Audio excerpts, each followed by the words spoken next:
Hi. Okay, sorry again for the brief delay. I know you were all interested in what our Secretary of State had to say. Just to note, and I know all of you have been following this quite closely, but to reiterate, a total of approximately 19,000 people were evacuated from Kabul over a period of 24 hours that, of course, ended early this morning. This is the result of 42 U.S. military flights, which carried approximately 11,200 evacuees, and 48 coalition flights, which carried 7,800 people, for a total of 90 flights out of Kabul, which, if I get my math right, that's approximately a flight every 39 minutes. I believe the Department of Defense gave that statistic. And just to reiterate, since August 14th, we've evacuated, the United States has evacuated and facilitated the evacuation of approximately 82,300 people on U.S. military and coalition flights as part of one of the largest airlifts in world history. Since the end of July, we have relocated approximately 88,000 people on U.S. military and coalition flights. Two other items unrelated to that topic. Today, we've announced new actions to help protect vulnerable tenants and landlords. For months, the administration has worked to speed up the delivery of emergency rental assistance, as we've talked about quite a bit, and help keep American families safe and in their homes. And as the President has made clear, no state or locality should delay in distributing resources that have been provided by Congress to meet families' critical needs, and we want to continue to take steps to make that easier. So today, the Treasury Department is strengthening existing guidance and implementing new policies to ensure that state and local grantees can further accelerate the distribution of ERA funds to struggling landlords and renters most at risk of eviction. Specifically, they're providing explicit permission for grantees to use self-attestation without further documentation of their economic circumstances, to give you a specific example, in order to speed the delivery of assistance to households in need during the public health emergency. There are also a number of steps that are being taken by USDA, HUD, the VA, and HHS, including USDA is working with owners of 400,000 rental units in USDA-backed properties to mitigate all evictions. HUD will ensure tenants in public housing first have the opportunity to access emergency rental assistance money before facing eviction, and HUD will extend the eviction notice period from 14 to 30 days during the COVID national emergency period. And the VA will expand rental support to at-risk veterans and their families from just 7 states to now all 50 states and the U.S. territories. So this is just some of the examples of steps we're taking. Amr, go ahead.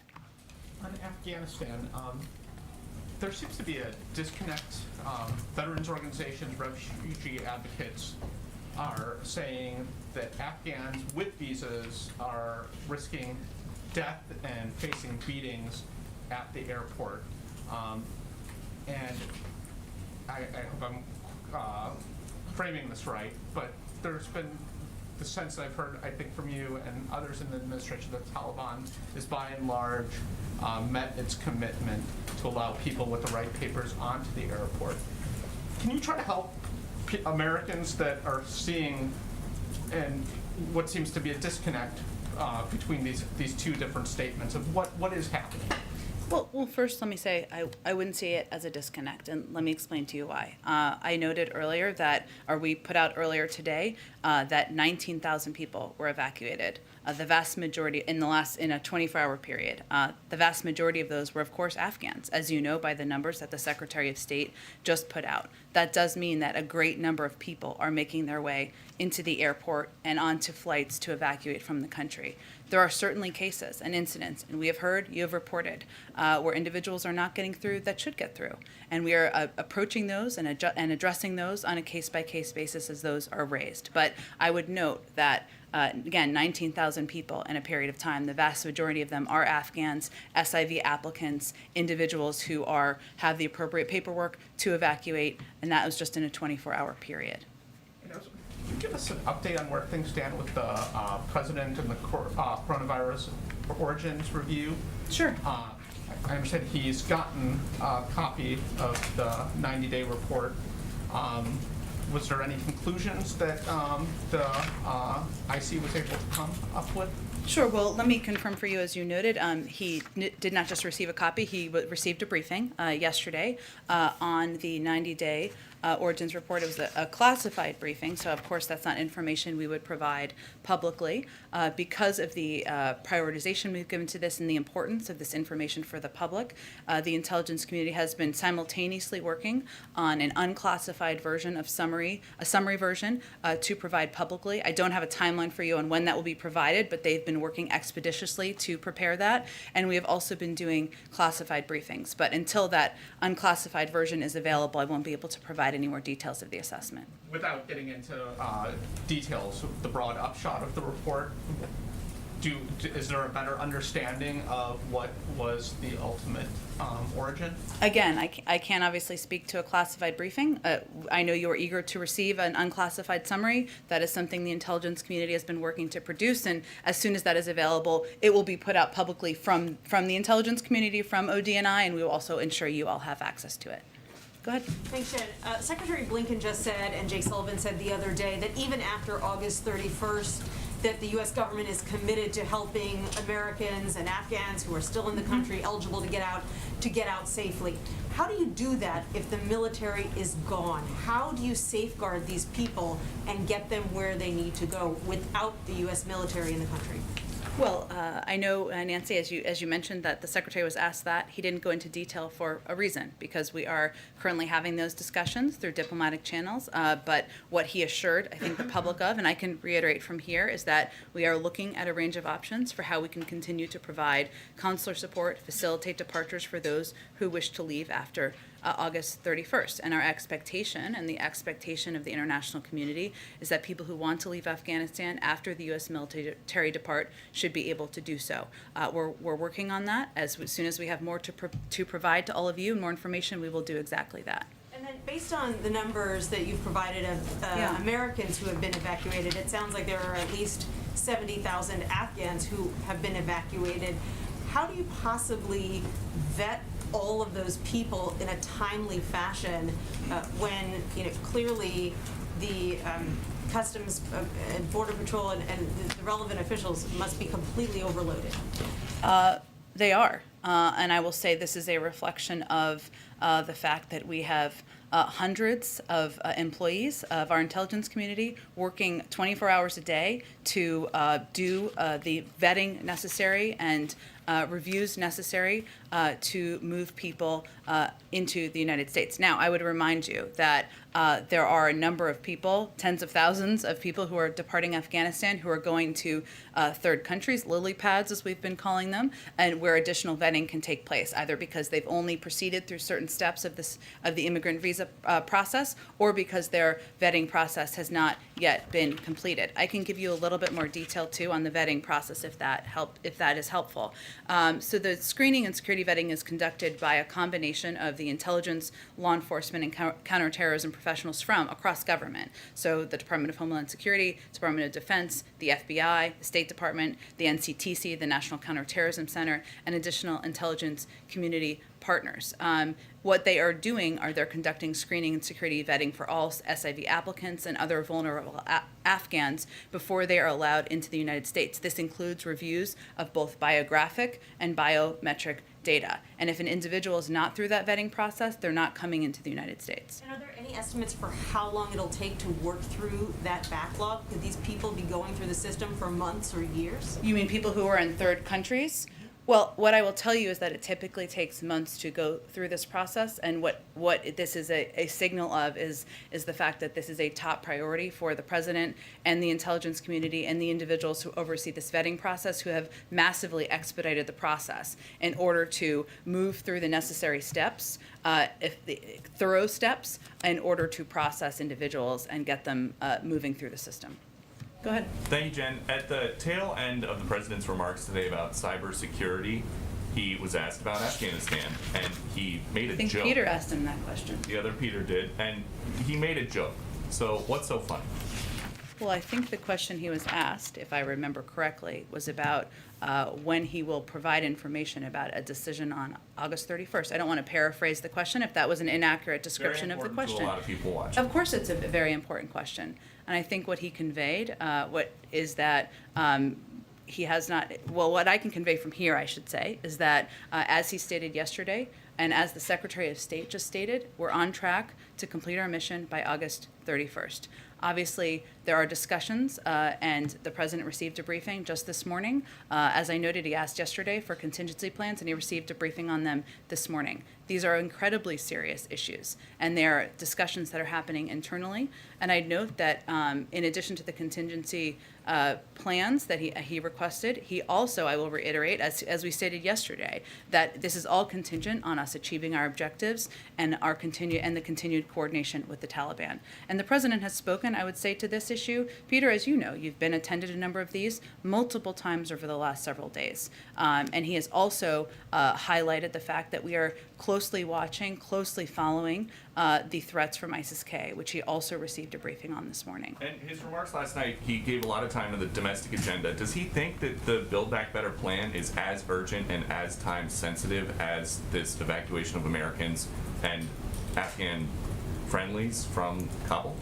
Well, first of all, I think it's important to the American people who care deeply about whether they're going to have jobs, whether they're going to have child care, whether we are going to be able to compete with China and countries around the world, to understand that we have to do multiple things at the same time. That's exactly what any president of the United States has to do. And the next one, just as these negotiations about safe passage for Americans and SIV holders continue, why haven't we heard the president say the United States does not negotiate with terrorists? Is that still the U.S. policy? Well, of course it is, Peter, but I would also say that there's a reality that the Taliban is currently controlling large swaths of Afghanistan. That is a reality on the ground. And right now our focus and our priority is getting American citizens evacuated and our Afghan partners evacuated. And I would say, given the numbers that we've outlined and briefed for you, that we've made a great deal of progress in doing exactly that. Okay, go ahead, Justin. Thanks. I had a couple, but actually to kind of follow up on the question that Peter just asked. Sure. You've talked about the coordination with the Taliban and that the president's obviously made this threat of a severe response if they disrupt the effort to get Americans out. But I'm wondering, has the U.S. offered the Taliban anything in terms of cash or supplies to help facilitate this coordination? No, this is not a quid pro quo. We have laid out clearly what our expectations are about moving American citizens and our Afghan partners, allies out of the country, and that's what we are working to deliver on. The Fed has their big meeting in Jackson Hole this week, or a virtual one pegged to that. I'm wondering if the president has spoken to Chairman Powell ahead of that meeting or met with him. I don't have any updates or previews or readouts of meetings or engagements with Chairman Powell. Go ahead. A question about lawmakers who traveled to Afghanistan. Sure. Was the White House aware of those members of Congress that traveled to Kabul? We were not aware when they were en route. No. What's the White House's reaction to that trip? Was it beneficial, or what's the White House's reaction? Well, our guidance continues to be to all American citizens, including elected officials. This is not the time to travel to Afghanistan. And our focus, our objectives, our resources need to be laser focused on evacuating Afghan partners, evacuating American citizens, and that's best done in the hands of the Department of Defense and State Department professionals who are on the ground. One more. The 31st, of course, is the deadline for the drawdown, but when do the gears shift from evacuation mission to withdrawing troops? Well, I noted a little bit earlier that the president was briefed this morning on contingency plans and continues to have optionality should he decide to change plans, even as we are on track to complete our mission by August 31st.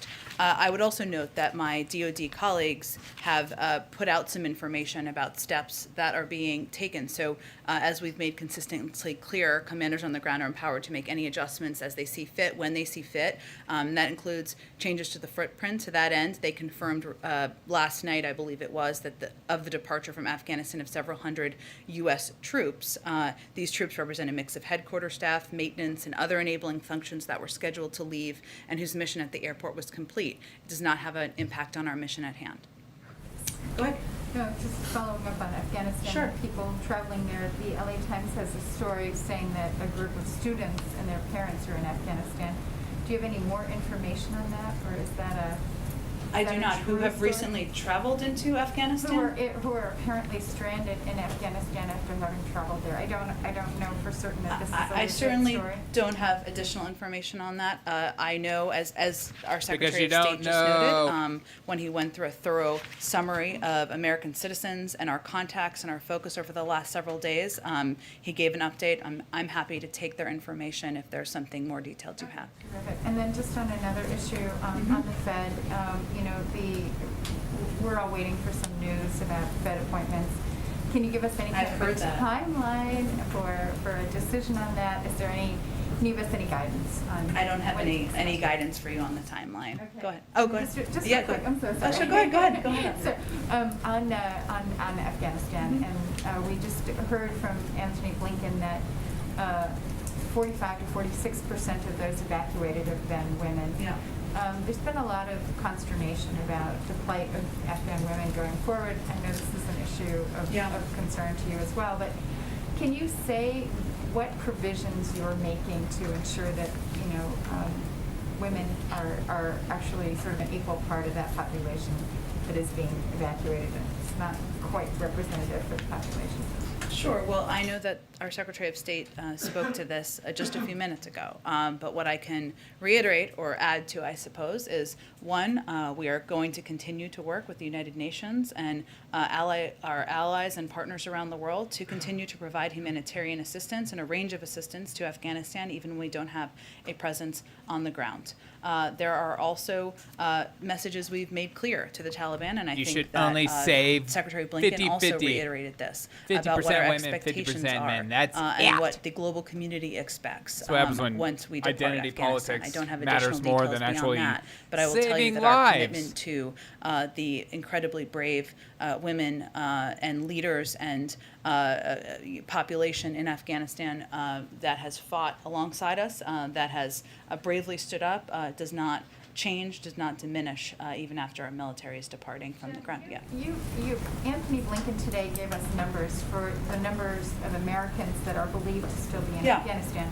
But yesterday during a briefing, we asked questions about how many Afghans and Americans have arrived in the United States. And we were And I unable to get provided those details on numbers. Americans yesterday. But not on the number of Afghans that have arrived at these military bases. Do you have a specific breakdown on the numbers of people Well, that first are I coming in? I know it's fluid. confirmed yesterday that it was 4,000 Americans who'd been evacuated. Obviously, that number increased, and the Secretary of State gave an updated number this morning. I would remind you that the U.S. military is overseeing the evacuation of individuals out of Afghanistan, and the State Department oversees the visa processing. Hence, the update was provided by the Secretary of State. During his briefing that he just gave, he also noted that he would work to provide additional numbers of Afghans. But I would note, since we provided a detailed number of Americans, and we have also provided on a day-to-day basis, twice a day, the numbers of people coming out, the vast majority of those are Afghans by numbers. Go ahead. The Secretary gave us some specificity in terms of what the President may consider completing the mission or achieving objectives as it pertains to Americans. Do you guys have a specific threshold or number when it comes to Afghans about what would define completing the mission or your objectives by August 31st in terms of evacuations? We've never put a cap on the number of special immigrant visa applicants, the number of individuals who can apply for our variety of programs that are overseen by the State Department. And I'm not going to put a cap on that today. I'd also note that, as the Secretary of State said, we will continue, and we are continuing to look at a range of options to provide support and to provide a means for departing Afghanistan even after our U.S. military departs. So there's nothing where you guys are looking at maybe the existing SIV backlog pre-August 14th and say we want all 18,000? We are not putting a cap on the number. We are continuing to work every day to get as many people evacuated as we can. And just one more quick one. You guys have been very clear in stating these numbers are Americans that want to leave. There are clearly Americans, many of them dual citizens, who are Yeah. also choosing not to leave. Yeah. What is the level of concern inside the administration about dual citizens or American citizens who choose to stay in the country at this point? Well, I know this is very hard to understand for many people sitting here, and I think this is why you're asking this question. Or not sitting here even, I should say people who watch your watch your shows or read your newspaper. But many of the people, we suspect, many of the people of these 1,000 contacts are dual citizens. Some, as Secretary Blinken noted, are people who may not be ready to leave. For a variety of reasons. Maybe they have an extended family there. Maybe they've spent their entire lives in Afghanistan and they have Maybe not they're yet big made fans the of the decision Taliban. to depart. Maybe they're working on a range of projects they're not ready to leave. I know that is hard for us to understand as we're looking at the images, but for many of these Afghans, this is their home. And yes, they are dual citizens. Yes, it is absolutely our responsibility to make sure we are reaching out to them multiple times. We are providing opportunity. We are finding ways to get them to the airport and evacuate them. But it is also their personal decision on whether they want to depart. Go ahead. Could I just follow up a little bit on some of Nancy's questions about Sure. refugees? Yeah. So first, you talked about the vetting that's going on outside of the United States, after they leave Iraq. I'm sorry. Oh, not out. Afghanistan. I didn't mean to imply outside of. Well, some of it is happening in Qatar, but some of it is happening here. Okay, but I mean, it's before the people come to the United Yes. States, right? It's Yeah. happening before they arrive. Yes. So a lot of that vetting, some of the pace of that vetting is within your control. You can add more people, you can add more interviewers. And we have done that. But a lot of it is not in your control, right? Like somebody comes to you with no documents. It takes time to figure out where's the actual birth certificate. It takes time to find documents that prove. I'm sorry, 10 do you years have a question? Of residency. It takes time to get the kind of proof that the FBI and some of Sometimes these I agencies wait in like lines to use. forever. So, does that all add up to refugee camps in these transit centers across the globe with tens of thousands of Afghans sitting for months, years, whatever? I mean, it doesn't sort of add up to those of us who sort of have seen that process. Back in 2015, when you were in a previous administration, one of the things that you guys argued was that the refugee community in particular was the most vetted community of people entering the United States, and you pointed to the fact that it takes a year or two for the typical refugee to sort of meet that burden. So I guess the question is, how can you possibly not have this, and where are you going to put these people? So, okay, there was a lot of questions wrapped up in there. Let me do the best I can We'll ship here. them out all over the No, country. it's okay. I mean, all good questions. First, I would say, even prior to the last month or two, we took steps to expedite processing in the SIV pipeline. And I would remind you that for quite some time, it was a program that was frozen in March of 2020, and hardly anything was done for policy reasons, in part by the prior administration. It wasn't a program they necessarily supported, and also because of COVID. So we worked to expedite and actually had some success over the course of the few months in the spring, even before evacuation flights took place, to do exactly that. As Jake Sullivan said the other day, it was also not a program, to your point, that was planned for speed because of all of the requirements, because what Americans should also be assured of is that there is no one coming in through any of these programs who has not gone through a background check process and has been vetted. That is our responsibility to the American people, and one we will abide by. Hence, we are incredibly grateful to these third countries who are providing a place for a number of many tens of thousands of people to be for this period of time. And we have put a wide range of staff, personnel, and others on the vetting process from a range of agencies to ensure that we can take steps to expedite as quickly as possible. You're right that some of this is dependent on documents and is dependent on information being available. But I will just close with, and then I may have missed some of your questions, but this is incredibly difficult. We're very clear-eyed about that. And these Afghans, many of them who are departing, who are still in process, made the decision, and we made the decision too, that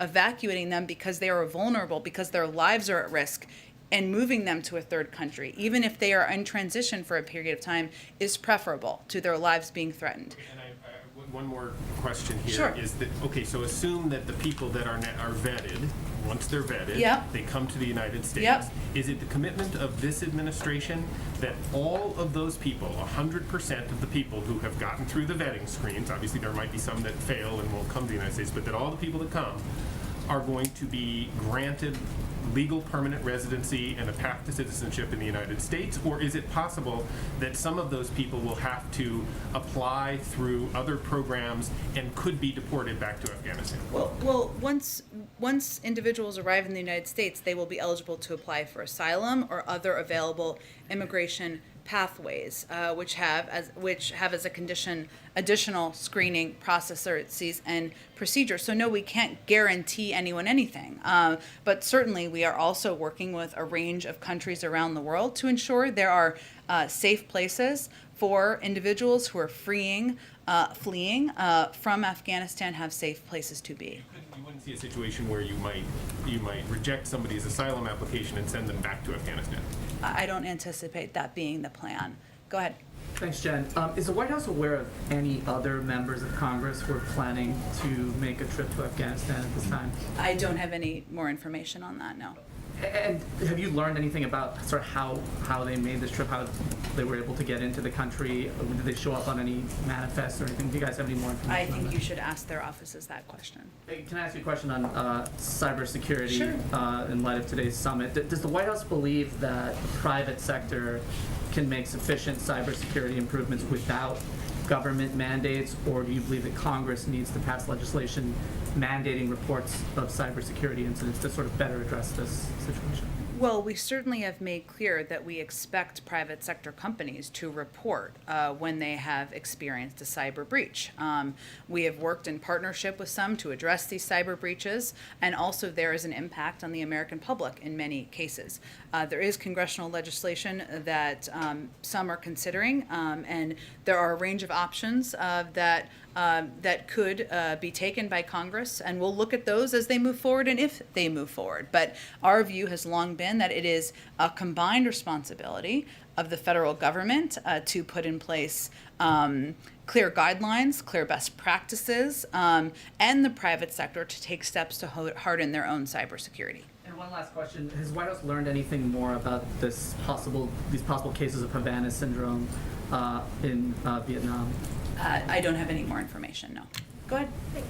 Not to belabor the point, I know that the Secretary of State talked about this, and I know that you've answered Sure. some questions on this, but I really just want to kind of drill down on how confident is the administration that all Americans who want to get out will be out by August 31st. I know that you've put out the contacts, you've been text messaging, all the messages and the contacts to people.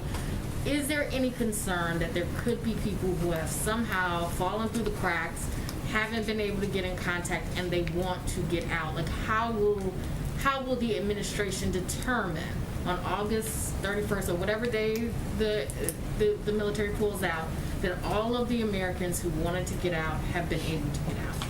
Well, first, I think the reason the Secretary of State gave such a detailed overview is because it's not as simple as you've just laid it out.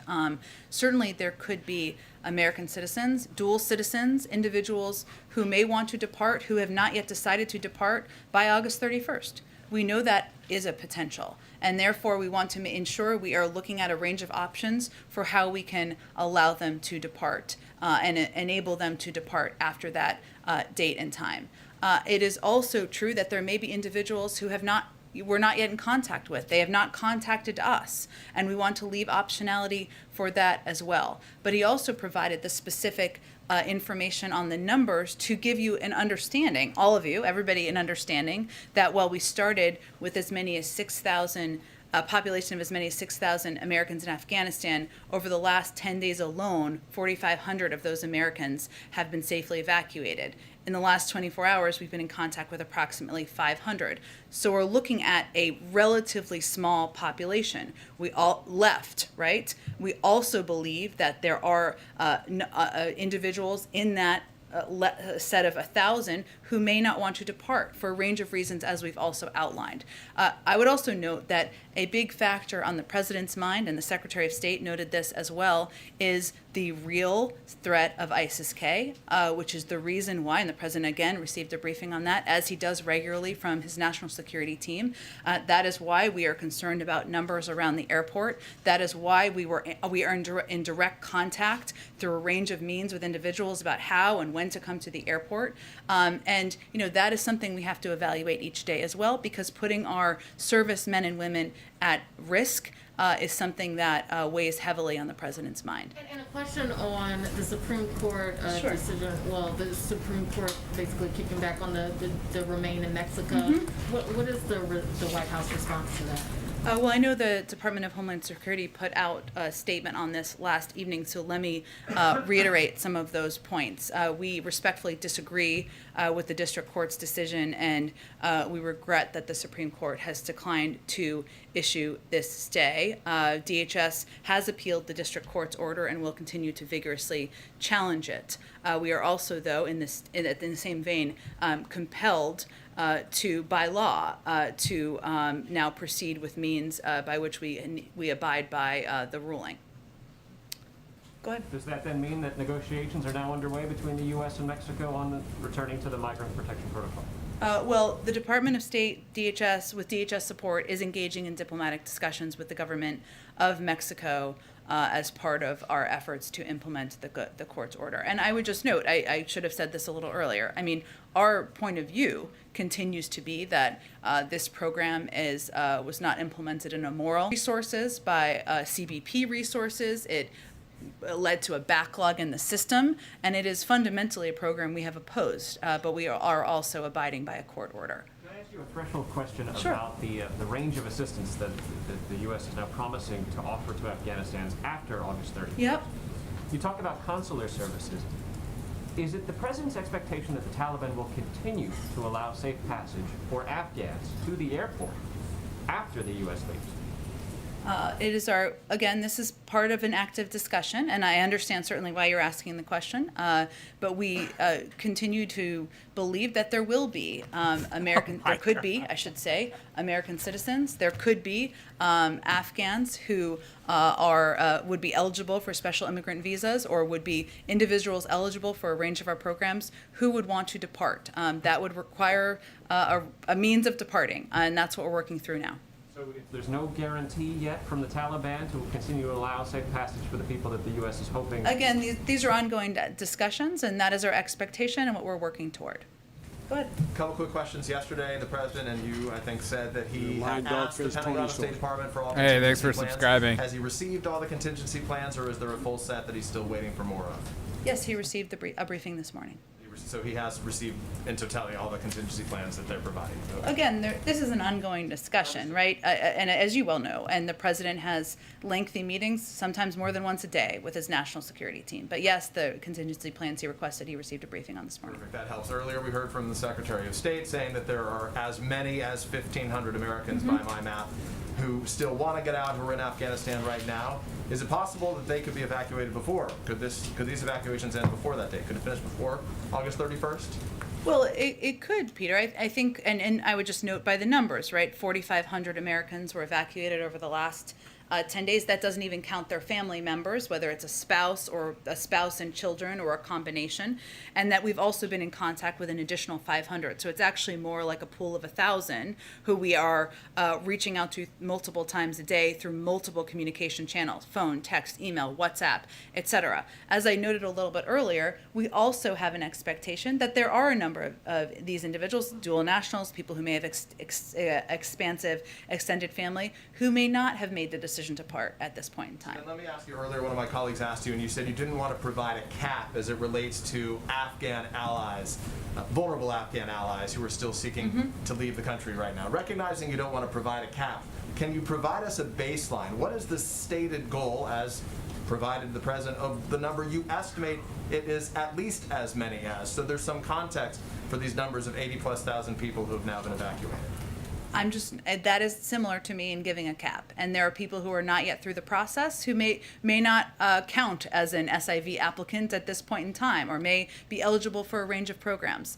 Our objective, as you've seen by the numbers over the past several days, is to evacuate as many people as possible who qualify for any of these programs. I guess why can't the White House or the administration say what that stated goal is, even as a baseline, so people get a sense of what we're shooting for in this process? What's the harm in saying that? Because I don't think there's a benefit in giving a cap. That's not Well, our it gives objective. It gives context to when you say 80,000. 80,000 Well, is a lot, but is it out of how many? fair. I think important context though is that we've now evacuated again 88,000 people. How many Americans? 82,000 people on U.S. military and coalition flights. Just a week ago, some people were saying we couldn't do 50,000. We've done 82,000. And so just to put into context, again, that's Everything's a flight okay. yesterday, every 39 minutes. That is thousands and thousands of people coming through the airport every single day. 19,000 people yesterday. I think these numbers do provide context, and we're going to continue to press every single day to get more people who are eligible out of the country. Of course, we don't know of those 80,000 how many are SIV eligible applicants, right? Some may just be those who wanted to evacuate the country, which is part of why I ask. Well, I think that what's important to note here is that the people we are prioritizing are American citizens, are SIV applicants, and others who might be eligible for a variety of programs. And in order to prevent a mass crowding at the airport, those are the people we are in direct contact with. And then let me ask lastly about the two congressmen who went over Sure. there. I know the statement you've put out about they shouldn't be doing this, that this was the wrong decision to be made. About the merits of what they said, though, having now returned. They said that because the evacuations started so late, there's no way the U.S. will be able to get all those necessary evacuees out, even And by that's why September they're mad 11th. at them What for does the White going. House say to that criticism that those two lawmakers are saying based on their firsthand experience? How dare you go and expose us? I would say first that we're on track to have the largest U.S. airlift in history, and I think that speaks for itself. Go ahead. Hi, can you speak to what a colleague is reporting that the administration plans to recommend vaccine boosters at 6 months, not 8? I have not seen that report, but I would note we just put out the guidance, the CDC just put out the guidance a couple of weeks ago or last week. It's all running together 2 weeks ago on 8 months, and if they update that guidance, it would certainly come directly from them. Do you know if that's is that under consideration? I would point you to the CDC. And then secondly, what is President Biden prepared to do to push the Chinese on the Wuhan lab investigation? There's been reporting that the Chinese are not being cooperative. They're pushing back at the U.S. on that. What is he prepared to do to free up more information on that? Well, I think it's well known they haven't been cooperative, right? Through your reporting, other reporting, and just the fact that they obviously have not in a publicly Chinese available way provided the data and the information that we have been requesting. In terms of an assessment of what steps we might take, I don't have anything to preview for you on that front. Go ahead. Thanks, Jen. I know you don't want to get into the details of the COVID origins report assessment. Yeah. Here we I go. will be happy to when there is an unclassified summary for all of you. Right. But of course, the purpose of the 90-day review was to put a focus on this question. So if at the end of the question we don't have clarity or a smoking gun or high confidence, what's the next step?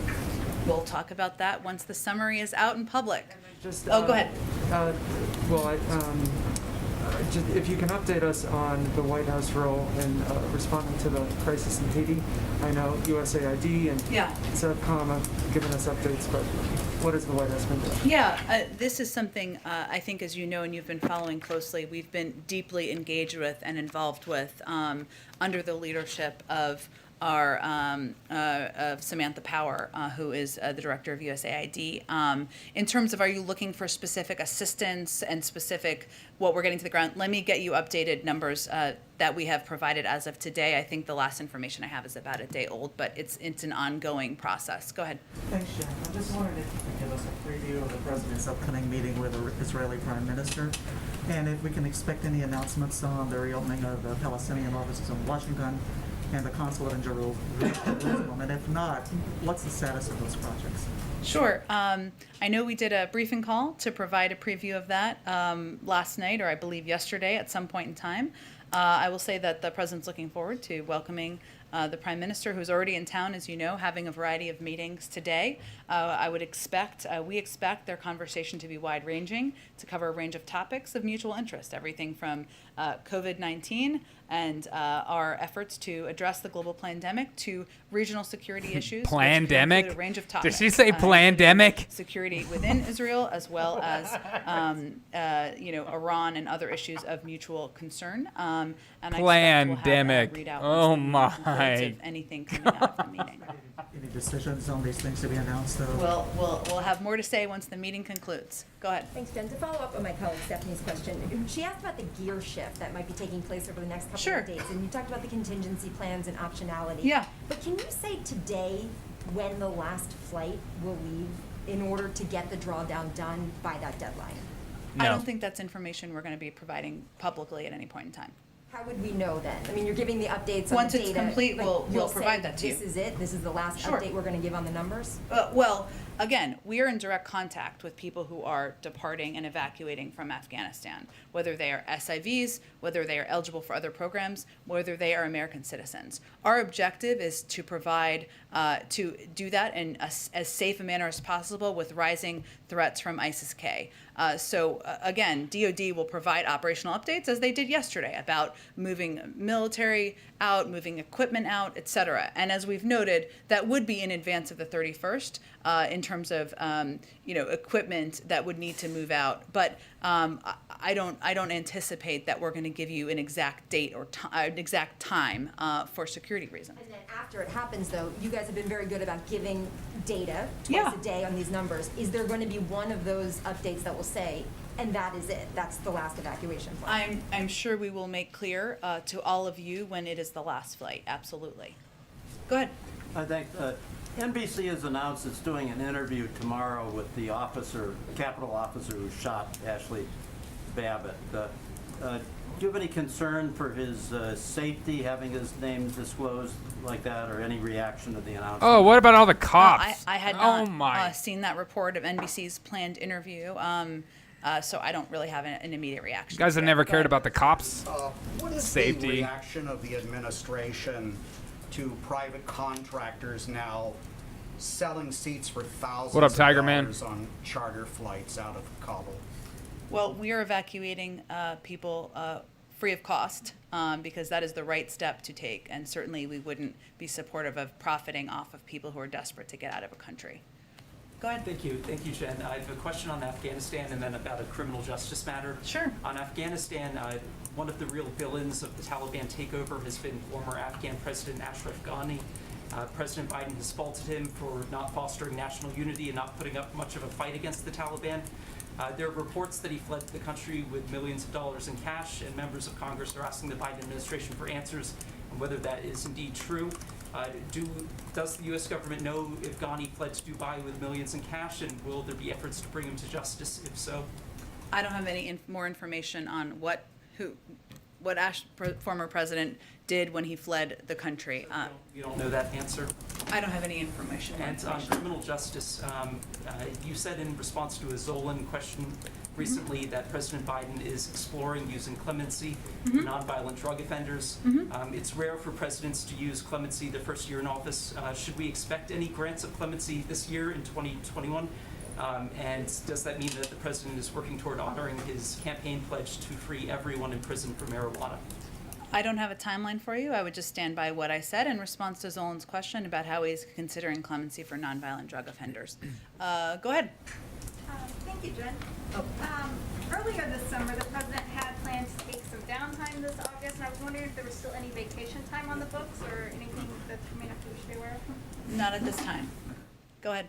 I wanted to ask a follow-up to something Stephen asked. Sure. Is the expectation that they'll be able to be diplomatic, sort of consular, embassy-style services after the 31st withdrawal for those who may still need it in Afghanistan? And if so, like, how would that work? I certainly understand the question, and it's a good question, and our Secretary of State answered a version of this. This is a discussion we're having right now to ensure that we look ahead to capabilities and capacities to evacuate individuals who want to depart after our military leaves. And then one other one on infrastructure. Is the president satisfied with the House holding off a vote until the end of September? And did the White House, the president, play a role in sort of this agreement between the Speaker's office and the group of Democrats that were threatening to hold up the larger reconciliation bill? Well, I would say first the president sees yesterday and the step forward yesterday as an enormous step forward for not only the legislation, but for the American people, because the pieces of legislation that move forward include an extension of the child tax credit, more housing assistance, a great deal of funding and support for addressing the climate crisis, It's like and 10% a of the great deal bill. of tax credits for the American people and components that will lower costs for people across the country. He supports the process that Speaker Pelosi has laid out. Obviously, there's a lot on the agenda, and yesterday was a positive step forward in his view. Go ahead. Thank you. Jen, you've mentioned how the United States has been in touch with the Taliban, and because that's necessary because of the Yep. situation on the ground. I'm wondering, has the administration been in touch with Ahmad Massoud or any of the other anti-Taliban fighters there on the ground? What is the president's view of this? Does he expect that we will support some of these anti-Taliban fighters, or, as this 20-year war does come to a close, at this point, are they on their own? It's a great question. I'll have to talk to our team on the ground to see if there's any more specifics we can provide. And then I know you don't want to get ahead of the declassified report Mhm. of the COVID origin, but is there any scenario where President Biden would be satisfied with an inconclusive result about the origin of the pandemic that killed so many Americans? I can assure you the president Of course wants to it's get going to to the be. bottom of the root causes. It'll be of inconclusive. No COVID-19 way. that has, as No you noted, way has it'll killed say hundreds of China did thousands it. of Americans, and wishes that there had been more done earlier on to get to the bottom of it. 'Cause of Trump's and to, fault. Of course, save more lives. Go ahead. Jeez. And I just wanted to follow up on Steve's question Sure. About the sort of for-profit effort. Yeah.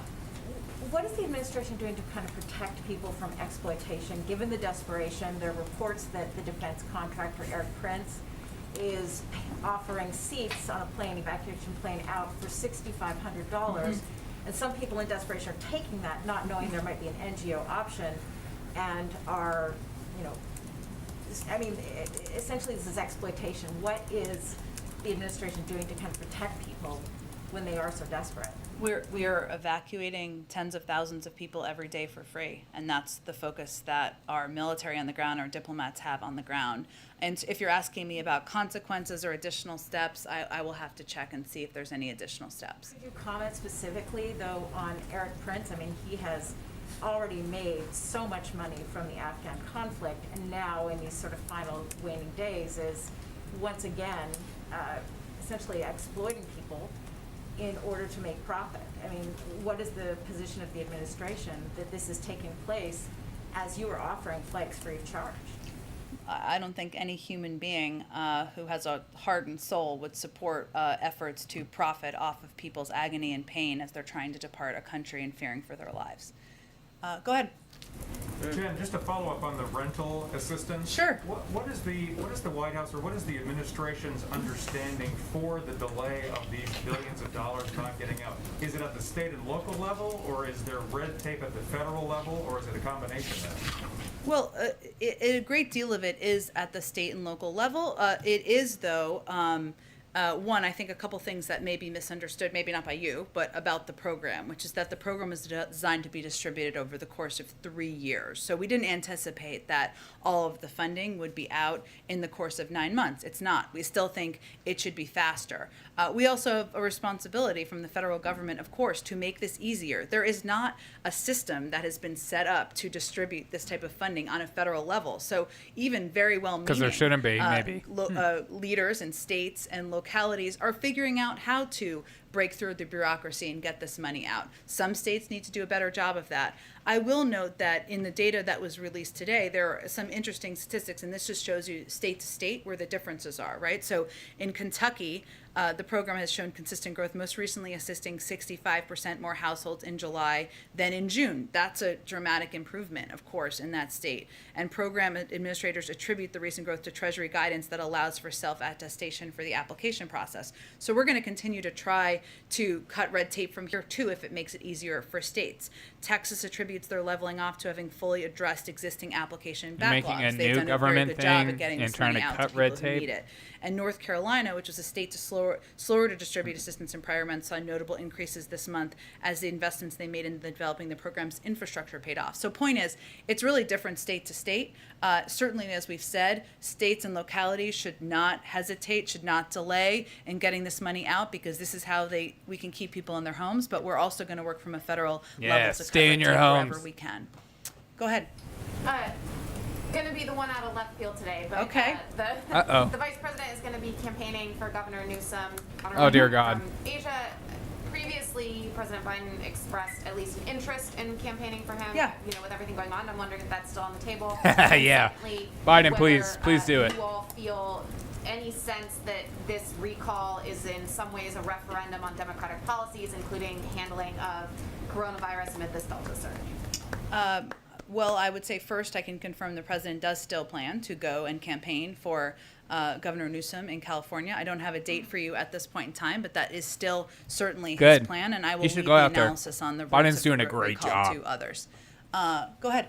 That's Go ahead, it? Shelby. Thanks. I have one question and then a quick clarification on something. Okay. So first, Blinken was really specific in giving numbers for Americans that actively want to get out of Afghanistan.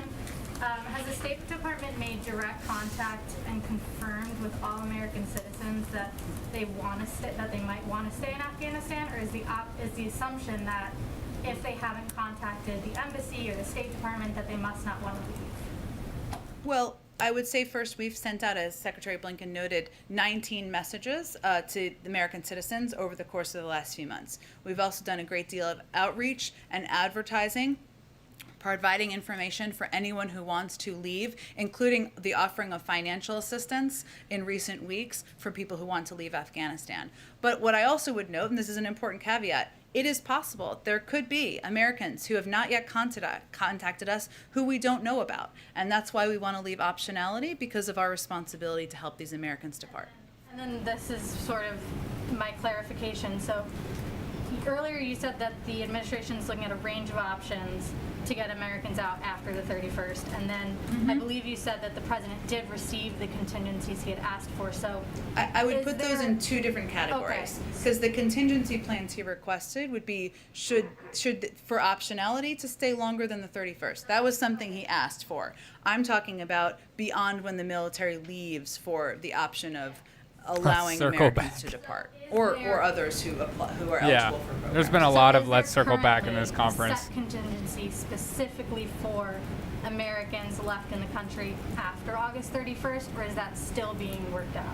I'll get back to Okay, you. so I want to make sure I'm not confusing anyone. So the contingency plans the president requested was to have maximum optionality, given there are a range of factors, including the threat of ISIS-K, which is very much on his mind, and a threat to our U.S. men and women who are serving, including the need for the Taliban to continue to coordinate. That is about staying longer than the 31st. Those are the contingency plans. We will. Also spoke to, We'll and stay Secretary longer. Blinken also spoke to, the fact that we are also looking for options post the departure of our military presence to allow for Americans and others who are eligible for programs to evacuate. That is something we're working through and having discussions about, and as we have more to update, we will provide that to you. But I would look at them as two separate things. Go ahead. Yeah, Jen, just one on coronavirus. Thanks. Sure. The EU, is voting tomorrow to reimpose sanctions on incoming U.S. citizens.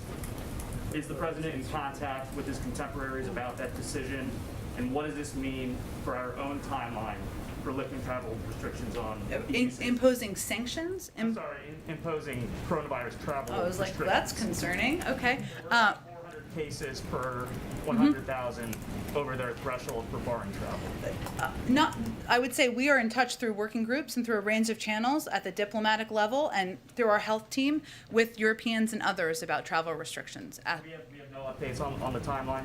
I don't have any updates on the timeline, no. Okay, thanks everyone. Have a great day. Thanks, Jen.